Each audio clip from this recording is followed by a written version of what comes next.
I remember the day we met like it was yesterday.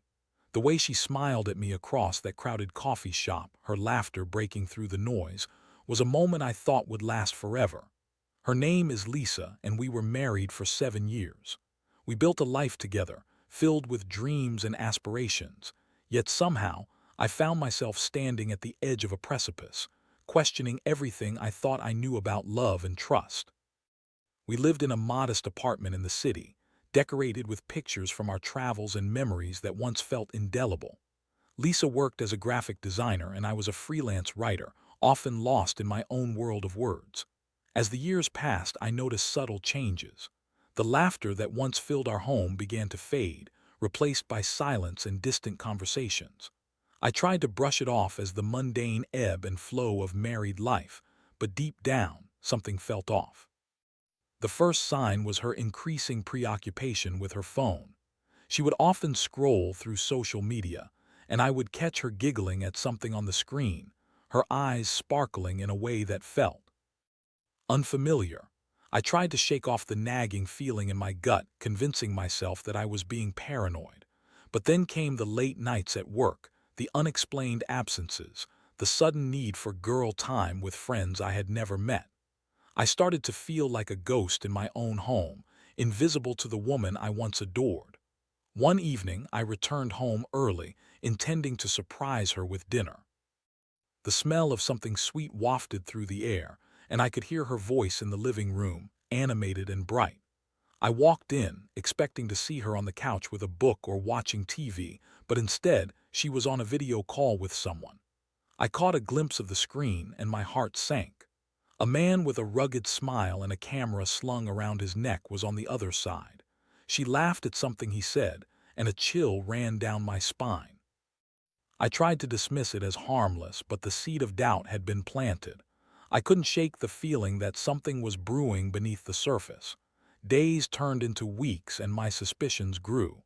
I started tracking her movements, paying attention to details I had once overlooked. I found myself analyzing her conversations, searching for signs of infidelity, wondering if I was simply imagining things or if my instincts were right. Then, one fateful afternoon, I stumbled upon a series of photographs on her laptop. They were candid shots of couples at weddings, beautifully captured moments that spoke of love and intimacy. But as I scrolled further, I froze. There, among the images of blissful couples, was Lisa, her hair cascading down her shoulders, her eyes sparkling with joy as she posed with that same photographer. The way she leaned into him, the way they shared secrets and laughter was like a punch to the gut. I felt my heart drop. The betrayal hit me like a freight train and I was left gasping for air. I knew then that my life was about to change forever. I was consumed by a whirlwind of emotions: anger, confusion, disbelief. The man behind the camera had captured not just moments of joy, but the crumbling foundation of my marriage. As I sat there, staring at the screen, I realized this was not just a betrayal of trust. It was a betrayal of everything we had built together. I felt a surge of determination rising within me. If she thought she could get away with this, she was sorely mistaken. I would document every moment of this affair, the lies, the deceit, the moments that had shattered my heart. I began to plan. I would make sure that the wedding photographer captured her downfall in the most poignant way possible. I would turn the lens back on her, exposing the truth hidden behind her facade. It wasn't just about revenge. It was about justice. The stage was set, and I was determined to see this through. The days that followed my discovery felt like a blur, a cacophony of emotions that I could barely comprehend. I navigated through my daily life as if I were a marionette, strings pulled by the weight of betrayal. Lisa remained blissfully unaware of my inner turmoil, continuing her routine, and I found it increasingly difficult to maintain the facade of normalcy. Each smile she flashed felt like a dagger to my heart, each kiss a reminder of the lies that lay beneath. I began to observe her more closely. My suspicions had transformed into a relentless need for proof. I watched her interactions, her laughter, and her late-night phone calls. She would often step out onto the balcony, whispering sweet nothings into her phone, and I could only imagine the words she was exchanging with the photographer, whose name I now knew: Mark. The name rolled off my tongue with bitterness, a constant reminder of the man who had wormed his way into our lives. One evening, I decided to follow her. It was a decision born out of desperation and anger, fueled by the need to confront the reality of our situation.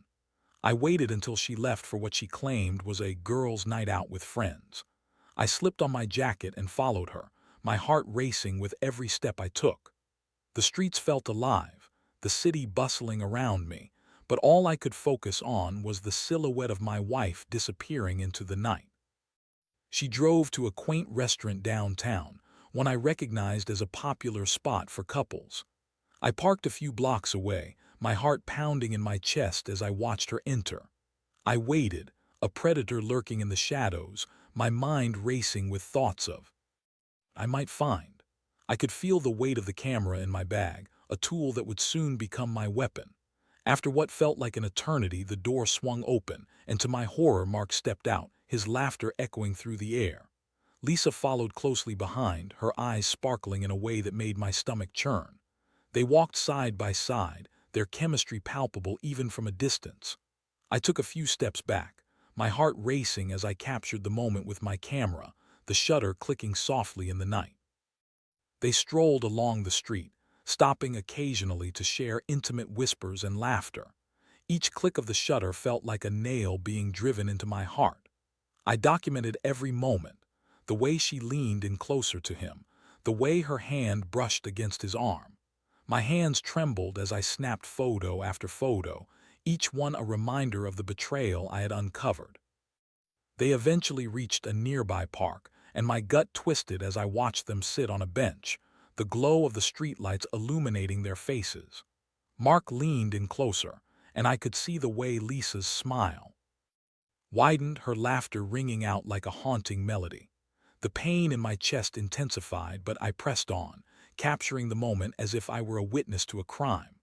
Suddenly, Mark leaned in, and I felt a surge of anger as I watched him whisper something in her ear. Lisa's eyes sparkled with mischief, and for a moment I felt as if I were being transported to another world, one where love and trust no longer existed. My hands shook as I snapped another photo, the betrayal etched into every pixel. After what felt like an eternity, they stood to leave, and I quickly retreated, my heart racing as I made my way back to the car. I felt like a ghost, invisible in the night, yet I carried with me the weight of their affair, documented in vivid detail. The images burned into my mind, and I knew I had to confront her, to reveal the truth I had uncovered. Back home, I sat in the dark, the photos sprawled out before me, each one a testament to the love I thought we shared. The betrayal felt like a wound that wouldn't heal, and I was left grappling with the reality of what had been lost. I was no longer the man who believed in love. I was a man consumed by the need for revenge. The next morning, I woke up with a sense of purpose. I would confront Lisa, but not before I had everything prepared. I would show her the depths of her betrayal, and I would ensure that Mark would be implicated in the fallout. I wanted her to feel the weight of her actions, to understand the pain she had caused. I began to meticulously organize the photos, selecting the most damning evidence of their affair. I wanted to create a narrative that would expose her for who she truly was, a woman who had shattered my trust and my heart. The thought of her reaction fueled my resolve. I was ready to unveil the truth, to ensure that the wedding photographer captured her downfall in the most poignant way possible. The stage was set for the confrontation, and I could already feel the tension in the air, the anticipation of the truth coming to light. The day of the confrontation felt surreal, as if I were trapped in a nightmare from which I couldn't wake. I had spent the night organizing the photographs, carefully selecting the images that would cut the deepest.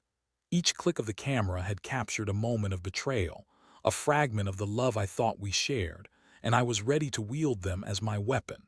As the sun rose, illuminating our apartment with a harsh light, I felt a mix of dread and determination.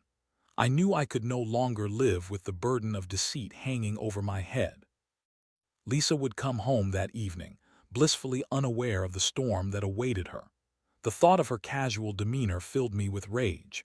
How could she be so carefree when she was tearing apart everything we had built? I spent the day packing the apartment, rehearsing the confrontation in my mind. I envisioned every detail, the look on her face when I revealed the photographs, the shock that would wash over her as she faced the truth. I imagined her excuses, the feeble justifications she would offer, but deep down, I knew there was no excuse that could justify her actions. I was ready for her to deny it, to downplay it, but I had evidence. I would make her see the reality of what she had done. When the clock struck 6, I felt my heart race. I took a deep breath, steeling myself for what was to come. The door creaked open and Lisa stepped inside, her face lighting up as she caught sight of me. "Hey babe, I'm home," she called out, her voice cheerful and oblivious. "Hey," I replied, my tone flat. She paused, sensing something was off. I watched as the smile faded from her face, replaced by a look of confusion. "Is everything okay?" she asked, tilting her head slightly. I gestured toward the living room where I had laid out the photographs on the coffee table, each one neatly arranged. "We need to talk," I said, keeping my voice steady, though I could feel the tension in the air thickening. Lisa walked over, her brows furrowing as she caught sight of the images. "What's this?" she asked, her voice losing its cheerfulness. "Why don't you take a look?" I said, my heart pounding in my chest. I watched as she picked up the first photo, her expression shifting from confusion to shock as she recognized the scene. It was a picture of her laughing with Mark, their bodies angled toward each other, a moment of intimacy captured in time. "What is this?" she asked again, her voice trembling slightly. "It's what you've been hiding from me, Lisa," I replied, my anger bubbling just beneath the surface. "You thought I wouldn't find out. You thought you could just carry on with him while I was left in the dark." She dropped the photo, her eyes widening in disbelief. I don't know what you're talking about," she stammered, but I could see the fear creeping into her expression. "Don't lie to me," I shouted, the frustration boiling over. "I have the proof right here. Every moment you shared with him, every laugh, every touch, it's all documented. You've betrayed me." Her face paled as she glanced at the other photos, her denial faltering. "Mark is just a photographer. We were working together on a project. It's not what you think." "Not what I think," I echoed, my voice dripping with sarcasm. "You think I'm going to believe that? You're in these photos, Lisa. You're smiling at him as if he means something to you. You've crossed a line and I deserve to know the truth." The room fell silent, the weight of the moment hanging heavily between us. Her bravado crumbled and I could see the realization dawning on her face. "Okay," she whispered, her voice barely audible. "I didn't mean for it to happen. It was a mistake, I swear." "A mistake?" I scoffed, my heart racing. "You call this a mistake? You let him into our lives, into our marriage. You let him capture your moments of joy while I was left here wondering what was wrong." Tears filled her eyes as she looked at me, desperation etched in her features. "I'm so sorry. I never wanted to hurt you. It just happened. I didn't know how to stop it." "Didn't know how to stop it," I repeated, incredulous. "You could have talked to me. You could have been honest. But instead, you chose to betray me. You chose him over us." The anger inside me was a raging inferno, but beneath it lay a deep sense of betrayal. I had loved her with everything I had, and now she stood before me, stripped of the trust we had built together. The woman I thought I knew was gone, replaced by someone who had let temptation take over. As she continued to plead for forgiveness, I realized that this confrontation was not just about her infidelity. It was also about the life we had built together. The laughter, the memories, the love, it all felt tainted now. I had to decide what came next. My heart was heavy with the weight of the truth, but I also felt a strange sense of liberation. The truth was out, and now it was time for me to decide how to move forward. The confrontation hung in the air like a thick fog. Each breath I took felt heavy with the weight of our shattered trust. Lisa stood before me, tears streaming down her cheeks as she tried to grasp the enormity of what she had done. I could see the desperation in her eyes, the flicker of regret battling with the fear of losing everything. But as I looked at her, the woman I had loved for so long felt like a stranger. "Please," she said, her voice cracking, "you have to believe me. I never wanted any of this. I made a mistake and I'm so sorry." Sorry doesn't fix this, Lisa, I replied, my voice steady but laced with hurt. You don't just get to say you're sorry and expect everything to go back to normal. You've broken something that can't be easily repaired. I watched as she fell to the couch, her hands trembling as she wiped her tears. I was lonely, she said, her voice barely above a whisper. Things have been so hard between us. I thought I could find comfort in someone else, but it was stupid. I see that now. Lonely, I echoed, the anger bubbling back to the surface. We were in this together, Lisa. If you were feeling neglected, you should have come to me. Instead, you chose to betray me with a man who was supposed to be a professional. You let him into our lives, and now I'm left picking up the pieces. She shook her head, her sobs echoing in the room. I never meant to hurt you, I swear. It just happened. Mark made me feel special, like I was wanted and I got caught up in it. But it was a mistake. I love you and I want to fix this. Do you even understand what love means? I shot back, the bitterness creeping into my voice. Love isn't just a word you throw around when it suits you. It's about trust, loyalty, and commitment. And you threw all of that away for a moment of weakness. The silence that followed was deafening. I could feel the tension crackling between us, a chasm that had formed in the wake of her betrayal. My heart was torn in two, battling between the memories of our life together and the reality of what she had done. I wanted to scream, to unleash the anger that had been building up inside me, but I also wanted to understand why this had happened. Tell me about him, I demanded, my voice low and steady. Tell me everything. I want to know what he means to you. Lisa's eyes widened, and for a moment I thought she might refuse. But then the truth spilled out of her like a flood. He's just a photographer we met at a wedding I was designing invitations for. He was charming, funny, it was nice to feel seen again. I didn't think it would go this far, but I got caught up in the attention. I never meant to fall for him. Caught up in attention. I repeated, my disbelief palpable. You think that's an excuse? You let him into our lives, Lisa. You put your hands on him, shared laughter and secrets that should have been ours. How could you betray me like that? I don't know, she cried, her voice breaking. I was stupid and weak. I thought I could handle it. I thought I could keep it separate, but it spiraled out of control. I love you and I want to make it right. Please just give me a chance to prove it. The desperation in her voice tugged at something deep inside me, but I was still reeling from the shock of her betrayal. You want a chance? You think I can just forget what you've done? I asked, my voice rising. You've shattered my trust, and I don't know if I can ever look at you the same way again. Please, I'll do anything, she pleaded, her eyes searching mine for some semblance of hope. Anything. I scoffed, the bitterness spilling out. You think you can just erase this? You think you can just sweep it under the rug and pretend it never happened? This isn't just about you anymore, Lisa. It's about what you've done to us. The weight of her infidelity hung heavy in the air, and I knew that our relationship had changed irrevocably. I felt the anger morphing into something more profound, a sense of betrayal that cut deeper than I had ever imagined. I had trusted her, loved her, and now I was left with nothing but the remnants of a broken marriage. I need time to think, I finally said, my voice steady but filled with pain. I can't just forgive and forget. This isn't just a bump in the road, it's a chasm, and I don't know if we can cross it together. As I turned away from her, I felt the tears welling up in my eyes. I had never wanted it to come to this, but the truth was out, and the reality of our situation was undeniable. The love I had for her was still there, but it was tainted by betrayal, and I wasn't sure if it could survive. I watched as she sank deeper into despair, the weight of her actions finally crashing down on her. I could see the regret etched on her face, but it was too late for apologies. I needed to gather my thoughts, to process the whirlwind of emotions that had consumed me.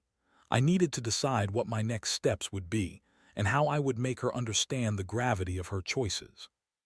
The confrontation had revealed the truth, but it also opened the door to a new reality, one where I had to confront not only Lisa but also myself. I had to decide if I could forgive, if I could find a way to rebuild the trust that had been shattered. But first, I had to let the anger settle, and I had to think of my next move. In the days following the confrontation, the silence in our apartment felt suffocating. The laughter that once filled our home was replaced by an uncomfortable tension that clung to the air like a thick fog. I moved through the space like a ghost, haunted by the memories of what we used to be. Lisa remained, but she felt like a stranger, an echo of the woman I had loved, now marred by betrayal. I spent countless hours thinking, replaying the confrontation in my mind like a broken record. I felt a whirlwind of emotions, anger, sadness, confusion, but mostly I felt lost. The love I had for Lisa was still there, but it was tangled in a web of deceit and pain. Every time I looked at her, I was reminded of the betrayal, and the thought of rebuilding our trust felt like an insurmountable challenge. Lisa tried to reach out to me, offering apologies and assurances that she would do anything to make things right. But her words felt empty, like a hollow promise that could never fill the void her actions had created. I could see the regret etched on her face, but I also saw the desperation in her eyes. She was scared, and I didn't know if I could trust her again.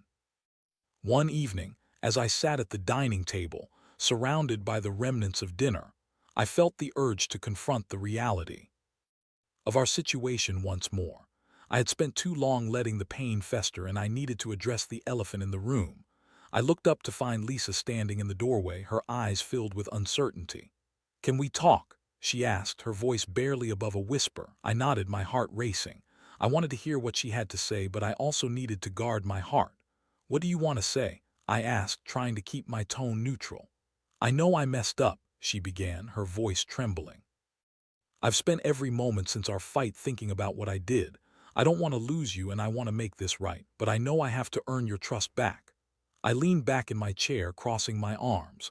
"How do you plan to do that?" I asked, skepticism creeping into my voice. "You've already proven that you can't be trusted. What's different now?" "I'll be transparent," she said, her eyes pleading. "I'll share my phone, my messages, anything you want. I'll do whatever it takes to show you that I'm committed." "To us, transparency isn't enough," I replied, my voice steady. "You've shattered my trust, and I don't know if I can just overlook that. You need to understand the gravity of your actions." "I do," she insisted, her voice rising slightly. "I understand that I hurt you deeply, and I never wanted to. The affair was a mistake, and I see that now. I was looking for something I thought I could find elsewhere, but it only made things worse." "Did you love him?" I asked, the question slipping out before I could stop it. I needed to know if there had been any real feelings involved. "No," she exclaimed, shaking her head fervently. "It was never about love. It was about feeling wanted, feeling special again. But I realize now that I should have turned to you, not him. I took the easy way out, and I regret it every day." The sincerity in her voice struck a chord within me, but I still felt a wall between us. "Even if you regret it, it doesn't change what you did," I said, my heart aching. "You let someone else into our lives, into our marriage. That's something I can't just forget." "I know," she said, her voice softening, "but I want to fight for us. I want to prove to you that I can change, that I can be the wife you deserve. Please give me a chance." The desperation in her voice tugged at my heart, and I felt a flicker of hope mixed with the pain. "What if I can't?" I asked, my voice barely above a whisper. "What if the trust is gone forever?" "Then I'll fight for it," she replied, her gaze unwavering. "I'll do whatever it takes to show you that I'm committed to rebuilding what we had. I'm willing to go through the fire to earn back your trust, even if it takes time." I studied her face, searching for any sign of insincerity, but all I found was a woman who was willing to fight for what we once had. It was a moment of vulnerability, and I could see the depths of her regret. But could I truly believe her? Could I allow myself to open my heart to the possibility of reconciliation? "I do know if I can trust you again, Lisa," I finally said, my voice heavy with emotion. "But I'm willing to try. I need to see that you're serious about this, that you're willing to put in the work to rebuild what's been broken." "Thank you," she said, tears of relief streaming down her face. "I promise I won't let you down again. I'll show you that I can be the partner you deserve." As we sat in silence, I felt a mixture of hope and trepidation. It would take time to heal, and I knew the road ahead would be difficult. But I also realized that love could endure even the deepest wounds, if both parties were willing to fight for it. It was a fragile beginning, but it was a beginning nonetheless. The trust would take time to rebuild, but I was willing to take that first step. The weeks that followed our confrontation felt like a delicate dance, a tentative exploration of the new reality we found ourselves in. Lisa and I began to navigate the complexities of our relationship with cautious optimism. Each day was a step forward, Yet it was also a reminder of the chasm that had formed between us, a chasm that would take time to bridge. Lisa kept her promise of transparency, sharing her phone, her messages, and her whereabouts with me. She made every effort to show me that she was committed to making amends. We began to spend more time together, revisiting the places that had once held special meaning for us, trying to reignite the spark that had dimmed. Yet, I still felt the shadow of betrayal lurking just beneath the surface. I found myself wrestling with the memories of her infidelity. Every time she laughed a little too brightly or smiled at me with a certain glimmer in her eye, I couldn't help but wonder if those moments were genuine or if they were simply a facade. The scars of betrayal were fresh, and each day was a reminder of the fragility of trust. One evening, as we sat on the couch watching a movie, I caught a glimpse of her vulnerability. She looked over at me, her eyes filled with a mixture of hope and uncertainty. "I know I have a long way to go," she said softly, "but I'm willing to do whatever it takes to show you that I can be the partner you deserve." I nodded, my heart aching at the sincerity in her voice. "I appreciate that, Lisa, but it's going to take time. I need to see that you're truly committed to rebuilding what we had." "I understand," she replied, her gaze unwavering. "I'll prove it to you, I promise." As the days turned into weeks, I began to notice subtle changes in our dynamic. Lisa was more attentive, more present in our conversations. She sought out my opinions, asked about my day, and made an effort to connect with me on a deeper level. It was a welcome shift, and I could feel the warmth of our relationship slowly beginning to thaw. Yet, even amidst the progress, I couldn't shake the lingering doubts. I found myself questioning whether I could truly forgive her, whether I could ever feel secure in our relationship again. The memories of her laughter with Mark haunted me, and I often replayed those moments in my mind, struggling to reconcile the image of my wife with the reality of her betrayal. One night, as we lay in bed, I turned to her, my heart heavy with the weight of my thoughts. "Do you think we can really get past this?" I asked, my voice barely a whisper. "I believe we can," she replied, her eyes filled with determination. "But it's going to take time and effort from both of us. I'm committed to this to us. I want to rebuild our trust brick by brick." I sighed, feeling the tension in the air. "It's hard for me, Lisa. I want to believe you, but I still feel the pain. I need to know that you're not just saying these things to appease me." "I understand," she said, reaching for my hand. "I'm willing to do the work. I want to attend counseling together to help us navigate through this. I want to show you that I'm serious about making things right."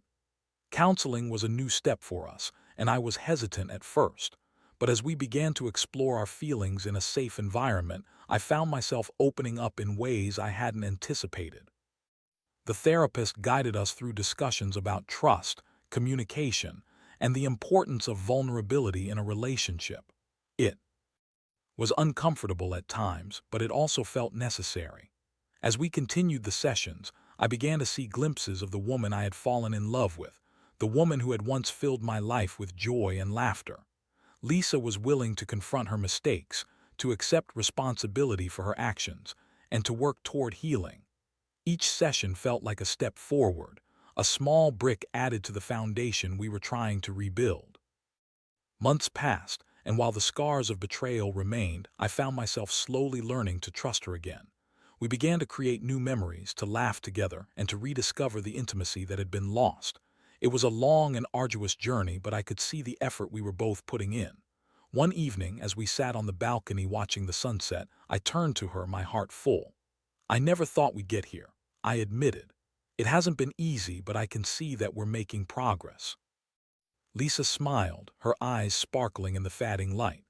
"I'm so grateful for your willingness to try. I know I hurt you deeply, but I believe we can emerge stronger from this." As I looked into her eyes, I realized that while the past would always be a part of our story, it didn't have to define our future. We had faced the darkness together, and we were learning to navigate the complexities of love and trust. It wouldn't be an easy road, but I felt a sense of hope blossoming within me. In the end, I learned that love is not just about the good times. It's also about how we navigate the storms together. Betrayal can shatter trust, but with effort, understanding, and a willingness to confront the truth, healing is possible. As the sun dipped below the horizon, I knew that while the journey ahead would be challenging, we were ready to face it together, one step at a time.